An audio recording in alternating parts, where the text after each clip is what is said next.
Rasulullah bersabda, apabila telah sampai ajal seseorang itu, maka akan masuklah satu kumpulan malaikat ke dalam lubang-lubang kecil dalam badan, dan kemudian mereka menarik rohnya melalui kedua telapak kakinya sehingga sampai ke lutut. Setelah itu, datang pula sekumpulan malaikat yang lain masuk menarik roh dari lutut hingga sampai ke perut, dan kemudiannya mereka keluar. Datang lagi satu kumpulan malaikat yang lain masuk, dan menarik rohnya dari perut hingga sampai ke dada, dan kemudiannya mereka keluar. Dan akhirnya datang lagi satu kumpulan malaikat masuk dan menarik roh dari dadanya, hingga sampai ke kerongkongan, dan itulah yang dikatakan saat nazak orang itu.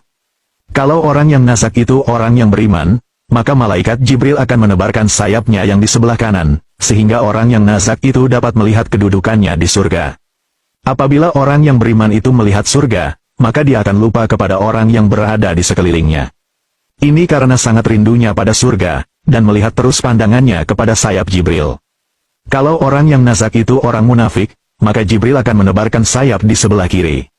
Maka orang yang nazak itu dapat melihat kedudukannya di neraka, dan dalam masa itu orang itu tidak lagi melihat orang di sekelilingnya, karena terlalu takutnya melihat neraka yang akan menjadi tempat tinggalnya. Dari sebuah hadis bahwa apabila Allah menghendaki seorang mukmin itu dicabut nyawanya, maka datanglah malaikat maut. Apabila malaikat maut hendak mencabut roh orang mukmin itu dari arah mulut, maka keluarlah zikir dari mulut orang mukmin itu, dengan berkata, tidak ada jalan bagimu mencabut roh orang ini melalui jalan ini, karena orang ini senantiasa menjadikan lidahnya berzikir kepada Allah.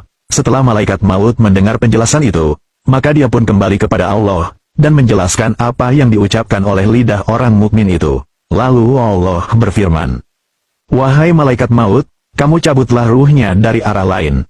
Malaikat maut mendapat perintah Allah, maka malaikat maut pun mencabut roh orang mukmin dari arah tangan. Tapi keluarlah sedekah dari arah tangan orang mukmin itu, keluarlah usapan kepala anak-anak yatim dan keluar penulisan ilmu. Maka berkatalah tangan, tidak ada jalan bagimu untuk mencabut roh orang mukmin dari arah ini. Tangan ini telah mengeluarkan sedekah, tangan ini mengusap kepala anak-anak yatim, dan tangan ini menulis ilmu pengetahuan. Oleh karena malaikat maut gagal untuk mencabut roh orang mukmin dari arah tangan, maka malaikat maut mencoba pula dari arah kaki.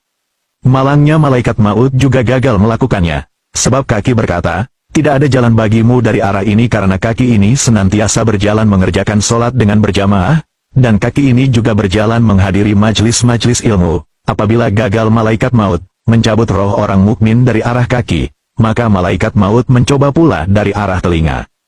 Malaikat maut menghampiri telinga, maka telinga pun berkata, tidak ada jalan bagimu dari arah ini, karena telinga ini senantiasa mendengar bacaan Al-Quran dan zikir.